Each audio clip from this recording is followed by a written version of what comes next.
अंग्रेजी में ना कुछ फ्रेजेस ऐसे होते हैं जो दिखने में तो बिल्कुल एक जैसे लगते हैं, जुड़वा भाई बहन समझ लीजिए, लेकिन उनका मतलब जमीन आसमान का फर्क होता है। आज हम ऐसे ही एक कॉमन ट्रैप से बचने की बात करेंगे। तो चलिए शुरू किया जाए। तो चलिए सीधे मुद्दे पर आते हैं। जरा इन दो सेंटेंसेस को देखिए। क्या लगता है, क्या इनका मतलब एक ही है?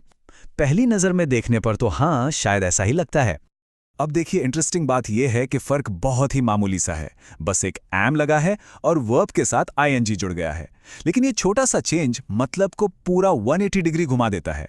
और यही वो सीक्रेट है जिसे हम आज डिकोड करने वाले हैं। अच्छा, इसको ठीक से समझने के लिए ना चलो इसे टुकड़ों में तोड़ते हैं। सबसे पहले हम फोकस करेंगे पहले वाले फ्रेज पर, जो हमें लेकर चलेगा पास्ट में। तो यूज्ड टू, इसका इस्तेमाल होता है किसी ऐसी हैबिट या सिचुएशन के लिए जो पास्ट में तो थी पर अब खत्म हो चुकी है, अब वो सच नहीं है।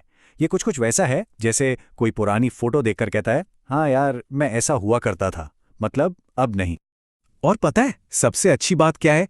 इसका फॉर्मूला इतना सिंपल है। बस पर्सन, उसके बाद यूज्ड टू और फिर एक्शन का बेसिक फॉर्म। कोई कॉम्प्लिकेटेड रूल्स नहीं, बस इतना ही।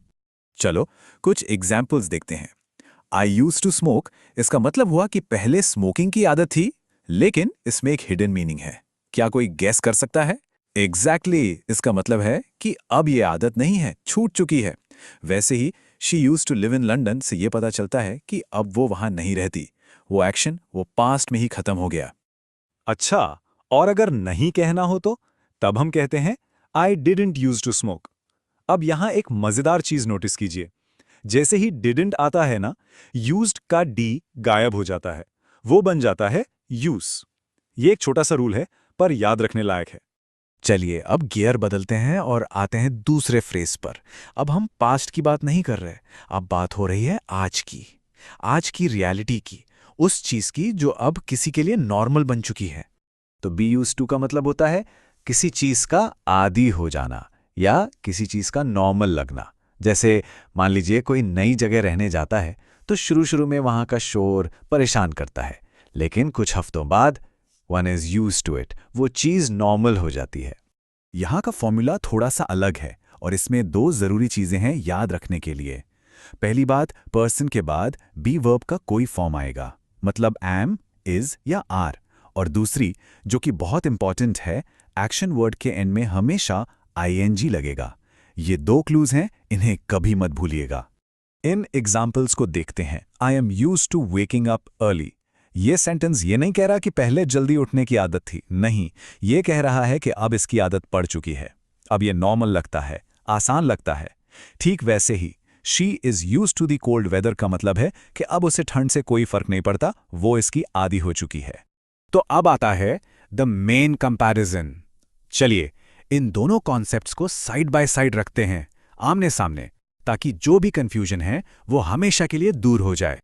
ये स्लाइड देखिए, यहां सब कुछ क्रिस्टल क्लियर हो जाएगा। लेफ्ट साइड पर है I use to wake up early. ये एक पुरानी खत्म हो चुकी हैबिट है। अब राइट साइड पर देखिए, I am use to waking up early. ये आज की रियलिटी है।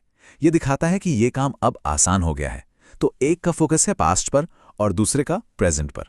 बस यही वो मेन डिफरेंस है जो समझना है। तो सवाल यह है कि इस इंफॉर्मेशन को प्रैक्टिकली कैसे यूज किया जाए। इस ट्रैप में फंसने से बचने के लिए एक सिंपल सी 3 स्टेप चीट शीट है जिसे फौरन यूज किया जा सकता है।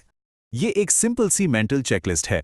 जब भी ऐसा कोई सेंटेंस दिखे, बस ये 3 स्टेप्स फॉलो करने हैं। पहला, क्या उसमें एम, इज या आर है? दूसरा, क्या एक्शन वर्ड के एंड में आईएनजी है? अगर दोनों का जवाब हाँ है तो मतलब बात हो रही है प्रेजेंट की आदत की।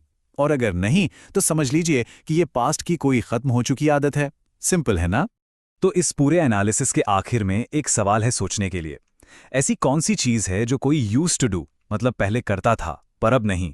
और ऐसी कौन सी चीज है जो कोई अब इज यूज्ड टू डूइंग, मतलब जिसकी अब आदत हो चुकी है? इस बारे में सोचने से ये पूरा कॉन्सेप्ट हमेशा के लिए दिमाग में एकदम पक्का हो जाएगा। दखन का लय धन्यवाद। स्लोविंगो का सत सखन जर रख।